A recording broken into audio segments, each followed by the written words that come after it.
El tiempo no nos puede ayudar. El pecado ha causado estragos en nosotros, y sus efectos son más perniciosos porque hemos nacido en pecado, y nos damos cuenta escasamente de lo que nos está sucediendo.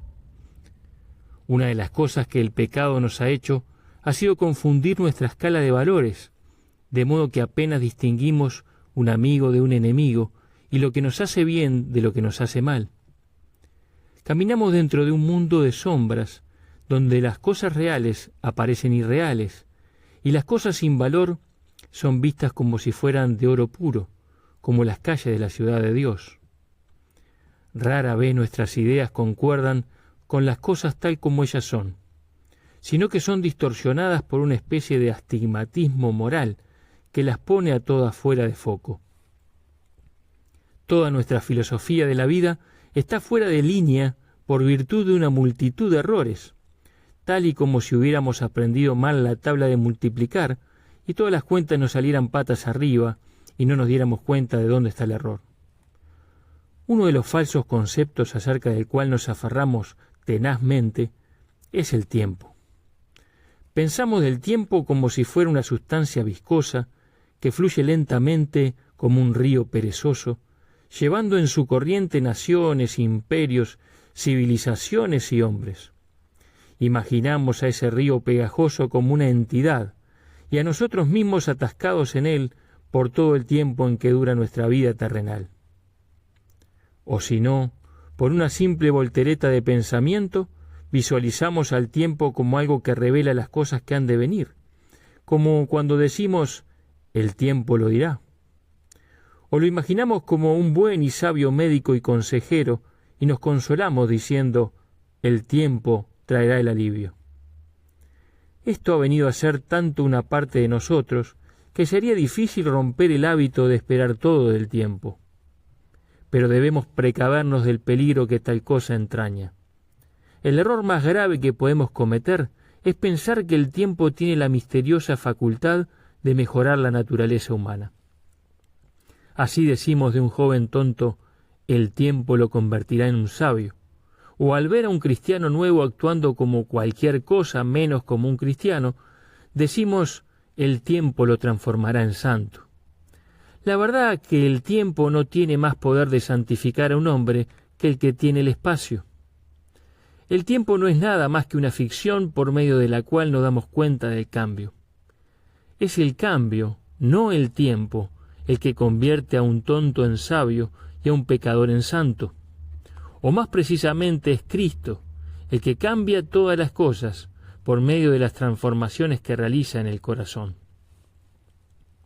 Saulo el perseguidor llegó a ser Pablo el siervo de Dios, pero no fue el tiempo el que hizo el cambio. Cristo fue el que operó el cambio, el mismo Cristo que una vez cambió el agua en vino. Una experiencia espiritual siguió a la otra hasta que en rápida sucesión Saulo el violento llegó a ser el siervo humilde, tan enamorado de Dios que estaba dispuesto a dar su vida por la fe que una vez había combatido. Es obvio señalar que el tiempo por sí solo no tuvo nada que ver en la transformación de este hombre de Dios.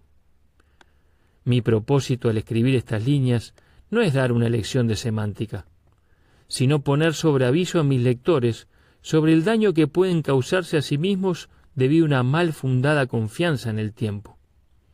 Debido a que un Moisés y un Jacob perdieron sus obstinados e impulsivos pecados de la juventud, y al fin de sus días llegaron a ser hombres suaves y mansos, tenemos la tendencia de atribuir al tiempo la operación de ese milagro. Pero no es así. Dios es el que hace los santos, no el tiempo. La naturaleza humana no es fija, y debemos dar gracias a Dios por eso día y noche. Todavía somos capaces de cambiar. Podemos llegar a ser otro individuo diferente al que somos. Por el poder del Evangelio, el avaro se convierte en hombre generoso, el ególatra se transforma en un hombre humilde, el ladrón aprende a no robar más, el blasfemo llena su boca con alabanzas a Dios. Pero es Cristo el que hace todas estas transformaciones, el tiempo nada tiene que ver. Más de un hombre aplaza la oportunidad de salvarse porque confía vagamente que el tiempo lo va a ayudar, cuando en realidad sus posibilidades de llegar a ser cristiano se van alejando de día en día. ¿Por qué? Porque los cambios que se están operando en él están endureciendo su voluntad y haciendo más y más difícil para él arrepentirse. Buscad a Dios mientras puede ser hallado. Llamadlo en tanto que Él está cercano. Deje el impío su camino, y el hombre inicuo sus pensamientos, y vuélvase a Jehová, el cual tendrá de él misericordia, y al Dios nuestro, el cual es amplio en perdonar. Vea las palabras que producen cambios en el pasaje. Buscad, llamad, dejar, volverse. Todas estas palabras denotan cambios específicos que el pecador debe hacer. Pero esto no es suficiente. Dios tendrá de él misericordia, será amplio en perdonar. Estos son los cambios que Dios obrará en y por el hombre. Para ser salvo el hombre debe cambiar y ser cambiado.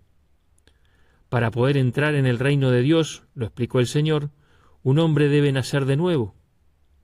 Esto es, debe pasar por un cambio espiritual.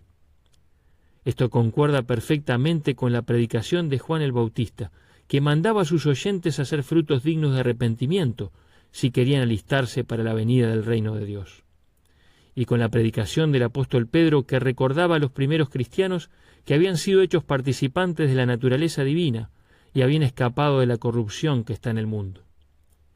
El cambio inicial, sin embargo, no es el único que conoce el hombre redimido. Toda su vida cristiana consistirá en una serie de cambios, moviéndose siempre hacia la perfección espiritual. Para alcanzar esos cambios, el Espíritu Santo usa diversos medios, siendo quizá el más efectivo los escritos del Nuevo Testamento. El tiempo puede ayudarnos solo si comprendemos que no puede ayudarnos.